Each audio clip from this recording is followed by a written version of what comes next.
आरोपी का बैकग्राउंड हमने चेक किया है तो 9th फेल है, अभी कोई काम नहीं करता, रेगुलर जो मोल मजूरी वाला काम है वही करता था। उसके फैमिली बैकग्राउंड भी उसकी मम्मी भी हाउसवाइफ है और रेगुलर घर का काम करती है। बाकी मेजर ऐसा कोई बैकग्राउंड निष्पन्न नाही हुआ। ठीक आहे, थँक्यू सर. आपण आता त्याचे पूर्ण बैकग्राउंड आता पूर्ण काढून पुढे आम्ही तपासामध्ये त्याचा विचार करणार। आरोपी काम क्या करता? दिनांक 5/1/2025 रोजी एक इंस्टाग्रामला एक लाईव्ह व्हिडिओ आपल्याला मिळाला होता। त्या अनुषंगाने फिर्यादी परेश चाळके यांनी एक तक्रार दिली होती की माननीय उपमुख्यमंत्री श्री एकनाथजी शिंदे साहेब यांना कट करून मारण्याची किंवा त्यांच्याबद्दल असंबद्ध बोलण्याची अशी एक तक्रार आपल्याला व्हिडिओद्वारे प्राप्त झाली होती। आपण तात्काळ त्या घटनेची दखल घेऊन श्रीनगर पोलीस स्टेशन येथे 18/2025 या क्रमांकाने गुन्हा दाखल होता। त्यातील जो आरोपी होता तो आरोपीला आपण आज रोजी ताब्यात घेतला आहे। एकंदरीत आपण 6 ते 7/3 या गुन्ह्याच्या तपासकामी श्रीनगर पोलीस स्टेशनद्वारे पाठवण्यात आल्या होत्या। सदर आरोपी हा वैशाली नगर त्याचबरोबर घाटीपाडा, योगी हिल्स, मुलुंडमधलं त्या करून पूर्ण जंगलमध्ये तो पसार झाला होता। आपण कसोशीने त्याला आज रोजी घाटीपाडा एरियातून ताब्यात घेतला आहे आणि त्याला आता तपासकामी आपण पुढील प्रक्रिया आपण करत आहोत। नक्की कारण काय आहे धमकवण्याचं? त्याला कोणी चेतावणी दिली होती का? त्याने हा व्हिडिओ शेअर करत उपमुख्यमंत्र्यांना चेतावणी देण्यात आली? प्राथमिक कारण जे आम्हाला निष्पन्न होतंय की त्याचे काही वाद कळवामधील जे गार्ड आहेत, जे तिथे सिक्युरिटी गार्ड त्यांच्याशी झालं होतं। त्याच्यानंतर त्यांचा वाद झाल्यानंतर रागाच्या भरात त्यांनी हे कृत्य केल्याचं प्रथमदर्शी त्याच्या बोलण्यातून वाटतंय, पण पूर्ण आम्हाला तपासामध्ये खात्री केल्याशिवाय आम्ही निश्चित कारण अद्याप सांगता येणार नाही। मात्र आम्ही पुढे तपास करत आहोत। आरोपीला आता माननीय कोर्टासमोर आम्ही हजर करत आहोत। मंत्रालयाचा पण उल्लेख केला होता त्यांनी, मंत्रालयामध्ये माझं नाव विचारा, मी कोण आहे। प्राथमिक तपासामध्ये असं दिसतंय की तो रेग्युलर सर्वत्र फिरणारा व्यक्ती आहे। तो मंत्रालयामध्ये जात होता, इथले लोकल सगळ्या गव्हर्नमेंट ऑफिसेसला पण जात होता। आता पुढे त्यांनी नेमकं काय उद्देशाने जात होता ह्याचा तपास बाकी आहे आणि आम्ही तपास करत आहोत। बॅकग्राऊंड काय, कामधंदा काय? बेसिकली हा बेकार आहे, 9वी पास, हा अशिक्षित जवळपास 9वी पास आहे आणि सध्या कोणतंही काम करत नाही। जो मिळेल तो काम मजुरीचं करतो। याचे फॅमिली बॅकग्राऊंड पण तसंच आहे आणि मेजर असं कुठलंही त्याचं शिक्षण किंवा कुठल्या चांगल्या ह्याच्यामध्ये काम करतो असं कुठलंच बॅकग्राऊंड मिळालेलं पकडलेला आहे। ह्याला कोणी साथीदार होते का याच्यासोबत अजून? आणि व्हिडिओचं आम्ही प्रथम जे अनालिसिस केलं त्याच्यामध्ये हे स्वतः बनवलेला व्हिडिओ आहे। त्याच्या एक मित्राचा मोबाईल त्यांनी घेतला होता आणि त्या मित्राच्या मोबाईलमध्ये स्वतः व्हिडिओ करून स्वतःच्या इंस्टाग्राम अकाउंटवरती लाईव्ह केलं। क्रिमिनल बॅकग्राऊंड आहे का सर? अगोदर देखील त्याच्यावरती गुन्हे दाखल आहे असं माहिती मिळतं। आम्ही त्याचे बॅकग्राऊंड पूर्ण व्हेरीफाय केलेलं आहे। त्याच्यावरती काही गुन्हे श्रीनगर आणि राबोडीमध्ये दाखल आहेत। सर काय हत्या काय रिकव्हरी काय केली? अद्याप काहीच रिकव्हरी नाहीये, पण पुढे तपासामध्ये आम्ही पूर्ण जे कारवाई आहे कारण का हे अत्यंत सेन्सिटिव्ह प्रकरण आहे, आम्ही व्यवस्थित त्याचं तपास करू।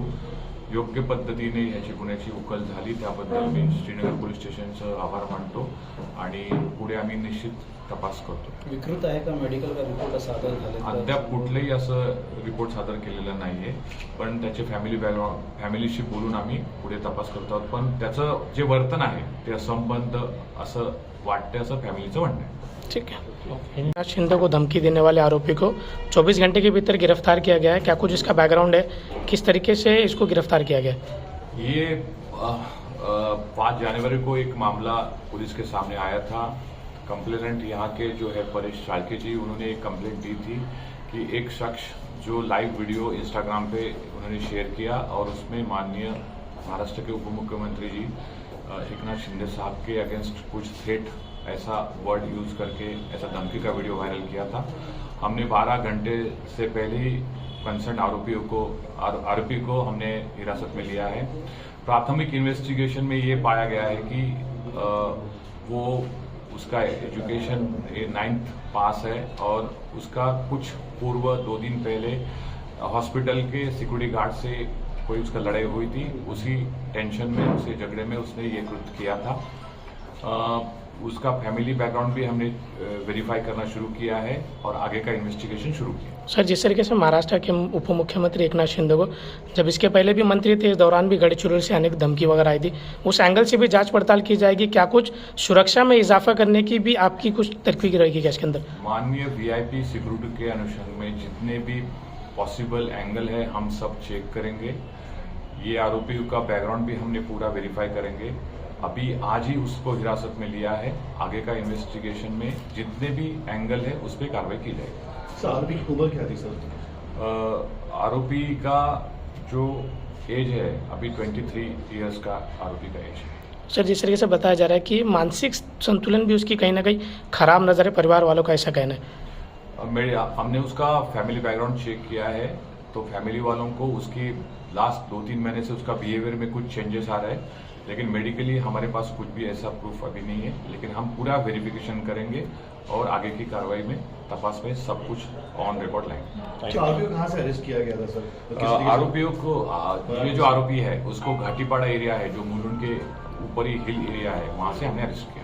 सर, इसके साथ में कोई साथीदार या कोई टीम है क्या? जो इन्वेस्टिगेशन, जो बेसिक इन्वेस्टिगेशन में हमने देखा है कि उसका एक फ्रेंड है, उसका मोबाइल लिया था और उसने खुद बना के अपने इंस्टाग्राम अकाउंट पे अपना वीडियो वायरल किया। सर, जिस तरीके से बड़े इतने वीवीआईपी है तो जिस तरीके से टीम ने कार्रवाई किया, कुछ सराहने के तौर पर जो उनकी कारगुजारी वो साहब के दम भेजने की कोशिश की जाएगी। माननीय सीपी साहब ने टीम का अभिनंदन किया है। माननीय ज्वाइंट सीपी साहब ने सबको शुभकामनाएं दी है। ये अच्छा डिटेक्शन श्रीनगर पुलिस स्टेशन ने किया है। थँक्यू सर, आरोपी गुन्हे अगोदर जे गुन्हे दाखल होते राबोडे आणि श्रीनगरमध्ये, ते कोणत्या प्रकारचे गुन्हे होते? जे नॉर्मल मारहाणीचे गुन्हे जो प्रकार घडला त्याच्यामध्ये ते आरोपींनी एकनाथ शिंदे साहेब आपले उपमुख्यमंत्री त्यांना एकदम खालच्या थराला जाऊन त्यांनी भाषा वापरली होती, शिव्या दिल्या होत्या आणि सांगितलं होतं की रात्री घरावरती फायरिंग करणार म्हणून। मग आम्ही सगळे आमचे पदाधिकारी घेऊन इकडे येऊन आम्ही जी गुन्हा दाखल केला त्याच्यावरती पोलिसांनी, श्रीनगर पोलीस स्टेशननी खूप क्विक ॲक्शन घेऊन 12 तासाच्या आत त्याला अटक केली। आमचे कार्यकर्ते सगळे पोलिसांबरोबर काल अख्खा डोंगर पिंजून काढला होता। जिथे माहिती भेटली तिथे मारुती बालशंकर, सगळे सुनील मोरे, सगळे आमचे पदाधिकारी पोलिसांबरोबर त्यांना सहकार्य करत होते। पण सकाळी तो मुंबईला त्याला ट्रेस झाले आणि पोलिसांनी 12 तासाच्या आत छडा लावून त्याला अटक केली। वेळीच जर ट्रेस नसेल झाला तर नाचक्की झाली असती पोलिसांची, त्याशिवाय तुम्ही आता या ठिकाणी जसं त्याला आणलं ना ते शिवसैनिक स्टाईल दाखवली असते। नाही, आम्हाला भेटला असता तर आम्ही त्याला आमच्या पद्धतीने विचारणा केलीच असती की बाबा असं का केलंस, पण शिवसेना स्टाईल करणं थोडं चुकीचं झालं असतं कारण तो गुन्हा दाखल झाला होता। पण पोलिसांनी जे सहकार्य केलं त्याच्याबद्दल आम्ही श्रीनगर पोलीस स्टेशनचे सगळे स्टाफ, सिनियर DCP ACP पासून सिनियर आणि PI API आणि हवालदार सगळे जे मेजर सगळ्यांचे आम्ही आभारी आहोत की त्यांनी 24 तासाच्या आत 12 तासाच्या आत गुन्हागार पकडून आणला। सर, याच्या अगोदर देखील त्याच्यावरती गुन्हा आहे, पुन्हा असा आता गुन्हा केला आहे, काय कारवाई झाली पाहिजे एकंदर अशा प्रकारच्या गुन्हेगाराला? नाही, गुन्हेगार म्हणता येणार नाही त्याला, ते गुन्हेगार आहेच, त्याच्यावरती 2-4 केसी आहेत।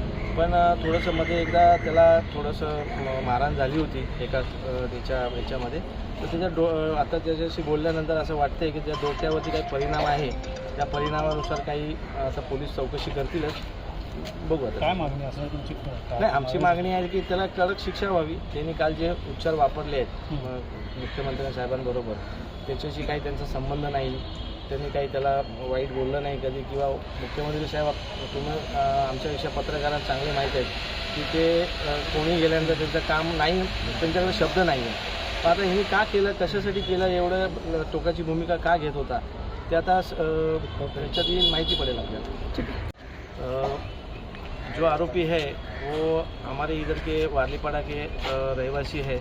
उन्होंने जो कल इंस्टाग्राम पे जो उन्होंने पोस्ट डाली थी उसके ऊपर हमने सब हमारे शिवसेना के पदाधिकारियों ने उन पे यहाँ गुना दाखिल किया था और श्रीनगर पुलिस स्टेशन ने 12 घंटे में उसको गुनहगार को पकड़ के लाया है। तो हम श्रीनगर पुलिस स्टेशन के बहुत आभारी है कि कुछ अप्रित घटना घटने से अच्छा है कि उन्होंने वो गुनहगार को 12 घंटे में ट्रेस करके पकड़ा है। सर इतने बड़े वीवीआईपी को इस तरीके से धमकाना, क्योंकि इसके पहले भी अनेक मरतबा एकनाथ शिंदे को धमकी आ चुकी है, इस अगर ये नहीं मिलता तो जिस तरीके से आपके कार्यकर्ता भी उसको ढूंढने की कोशिश कर रहे थे, और जब आरोपी गिरफ्तार हो गया तो क्या कुछ पुलिस से कार्रवाई की मांग रहेगी आपकी? नहीं, हमारी मांग तो है कि इसको कड़ी से कड़ी शिक्षा हो, कि दूसरे कोई ऐसे वापस कोई प्रसिद्धि के लिए या कुछ फालतू कारण के लिए एक अच्छे आदमी को ऐसा फालतू इंस्टाग्राम पे या फेसबुक पे पोस्ट ना करे। और पुलिस स्टेशन को हमने अभी बोला है कि उसको सब कलम जो लगा है उसमें उसको बेल नहीं मिलना चाहिए, वो लोग प्रयत्न करेंगे उसका। ठीक है। Thank you sir, thank you.